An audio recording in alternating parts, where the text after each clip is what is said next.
જેવું તમે કર્મ કર્યું હોય ને એવું જ ફળ મળે। તમે બાજરો વાવ્યો હોય ને તો એના બાજરો ઉગે પછી ઘઉં ઉગે નહીં। તમારું ખેતર કોરું હોય ને તો એમાં કઈ ન ઉગે, પણ એમાં તમે દાણા વાવો ને એટલે તરત કોટા કાઢે।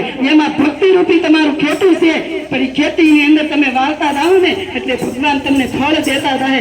ઘણા બહેનોને એમ કહે ને બેન તમારે સત્સંગમાં આવું એ કે ભક્તિ કર્યા કોના ફળ આવા જવાબ આપે, પણ ભક્તિ કર્યો તો એના ઘર કોણ અકાવે? આપણે અકાવી છીએ આપણા ઘર।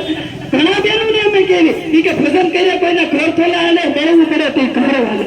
ઓલો કાળિયો ઠાકર કે રડવું પડે તમારા ઘર હાલે તો અમારા ભક્તો શું કઈ ભૂજા ભૂજાતા હશે એમ નહીં। આ બધા બહેનોને નાના નાના છોકરા છે, આ બધા બહેનો બહારનું કામ લાવે છે, આ બધા બહેનો સંસારની અંદર રહે છે, તો આ બહેનોથી ટાઈમ નીકળે તો મારાથી કેમ ટાઈમ નહીં નીકળે?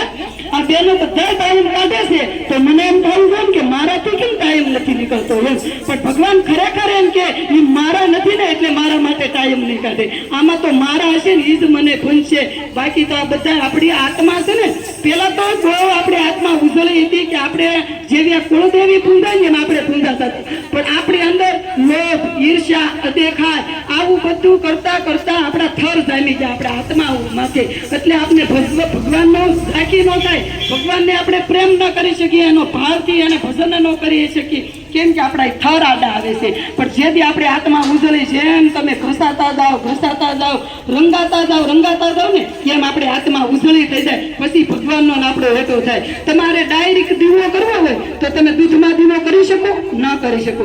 દૂધમાં ક્યારેય દીવો ન થાય, દૂધને મેળવવું પડે, પછી એનું દહીં કરવું પડે અને પછી એને ફેરવવું પડે, એમાંથી માખણ ઉતારવું પડે, પછી ઘી કરો ને ગરમ કરો ને તો એમાં દીવો થાય।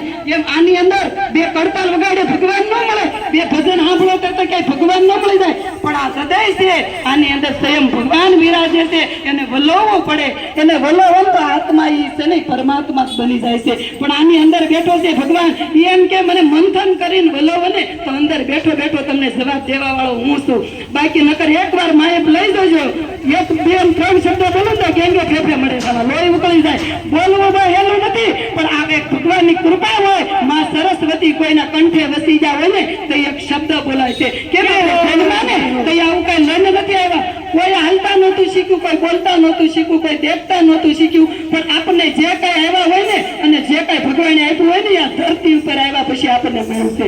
કોઈ પણ જે કઈ જ્ઞાન મળ્યું હોય તો ભલે રૂપિયા મળ્યા હોય તો ભલે બંગલા મળ્યા હોય તો ભલે દીકરા મળ્યા હોય તો ભલે દીકરીઓ મળી હોય તો ભલે, પણ ભગવાનના ભરોસે ને ભગવાનના ભજનથી તમને મળ્યું છે।